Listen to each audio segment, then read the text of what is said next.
ഒറ്റ നോട്ടത്തിൽ കണ്ടാൽ ഒരു പരുന്തിൻ്റെ തല വെട്ടിവെച്ചിരിക്കുകയെന്നേ തോന്നത്തുള്ളൂ. പക്ഷേ നിങ്ങൾ വിശ്വസിക്കോ, ഇത് പരുന്തിൻ്റെ തലയല്ല.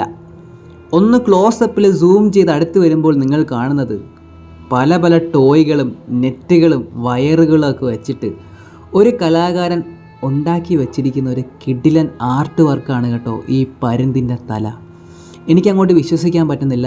ഞാൻ കണ്ട് വണ്ടർ അടിച്ചിരുന്നതാണ്. അപ്പം വിചാരിച്ചു നമ്മുടെ പേജിൽ നമ്മുടെ ഫോളോവേഴ്സിനോട് കാണിപ്പിച്ചൊന്ന് വണ്ടർ അടിക്കാമെന്ന്. അതുകൊണ്ടാണ് ഈ വീഡിയോ ഞാൻ ഇന്ന് ഇവിടെ പോസ്റ്റ് ചെയ്യുന്നത്. അപ്പോൾ തീർച്ചയായിട്ടും നിങ്ങൾക്ക് ഈ വീഡിയോ ഇഷ്ടപ്പെട്ടെന്ന് ഞാൻ വിശ്വസിക്കുന്നു. ഇഷ്ടപ്പെട്ടിട്ടുണ്ടെങ്കിൽ നിങ്ങൾ വണ്ടർ അടിച്ചിരിക്കുകയാണെങ്കിൽ തീർച്ചയായിട്ടും നിങ്ങളുടെ കൂട്ടുകാർക്കും സുഹൃത്തുക്കൾക്കും ഫ്രണ്ട്സിനും എല്ലാവർക്കും ഈ വീഡിയോ ഷെയർ ചെയ്ത് കൊടുക്കുക. അതുപോണക്ക് തന്നെ നമ്മുടെ പേജ് ഫോളോ ചെയ്ത് കഴിഞ്ഞാൽ ഇതുപോണക്കുള്ള കിടുക്കാച്ചി വീഡിയോസൊക്കെ, നമ്മുടെ സ്വന്തം വീഡിയോസും എവിടെയെങ്കിലുമൊക്കെ ഞാൻ കണ്ട് എനിക്കിഷ്ടപ്പെട്ട ഞാൻ വണ്ടർ അടിക്കുന്ന വീഡിയോസൊക്കെ നിങ്ങളിലേക്ക് എത്തിച്ച് നിങ്ങളെ കൂടെ വണ്ടർ അടിപ്പിക്കാൻ ഞാൻ ശ്രമിക്കുന്നതാണ്. എന്തായാലും അടിപൊളി ഐറ്റം.